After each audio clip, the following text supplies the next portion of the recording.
Definite గా security అనేది ఎప్పుడు కూడా ఆ, చాలా సైంటిఫిక్ గా ప్రొఫెషనల్ గా ప్రిపేర్ అయ్యి వాళ్ళు తీసుకోవాల్సిన జాగ్రత్తలు ఖచ్చితంగా డిపార్ట్మెంట్ తీసుకుంటారు. పవన్ కళ్యాణ్ గారి విషయంలో చాలా జాగ్రత్తలు తీసుకోవాల్సిన అవసరం డిపార్ట్మెంట్ కే కాదు, పార్టీ పరంగా కూడా మా అందరికీ ఉంది.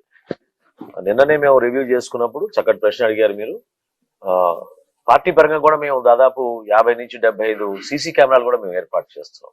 డిపార్ట్మెంట్ చేసే పని వాళ్ళు చేసుకుంటారు. మేము కూడా ఒక బాధ్యతగా మా పార్టీ అధ్యక్షులు గారు వస్తున్న సందర్భంగా అదేవిధంగా ఎవరికి కూడా అసౌకర్యం కలగకుండా చూసుకోవాల్సిన బాధ్యత మా పైన ఉంది. కాబట్టి మేము ఒక నెట్వర్క్ 75 సీసీ కెమెరాలతోటి మొత్తం ప్రాంగణం, అదేవిధంగా హైవేస్ లో కూడా ఒక నెట్వర్క్ ఏర్పాటు చేసి సీసీ కెమెరాస్ ఏర్పాటు చేస్తున్నాం. జిల్లా ఎస్పీ గారితో నేను మాట్లాడడం జరిగింది. ఉన్నతాధికారులు కూడా దీన్ని ఆల్రెడీ సమీక్షించారు. వాళ్ళు కూడా రాబోయే రోజుల్లో చూస్తారు. బందోబస్తు విషయంలో కానివ్వండి, సెక్యూరిటీ విషయంలో కానివ్వండి, ఎక్కడ కూడా ఏ మాత్రం పొరపాటు లేకుండా వాళ్ళ ఏర్పాట్లు అన్ని విధాలుగా చేసుకుంటారు.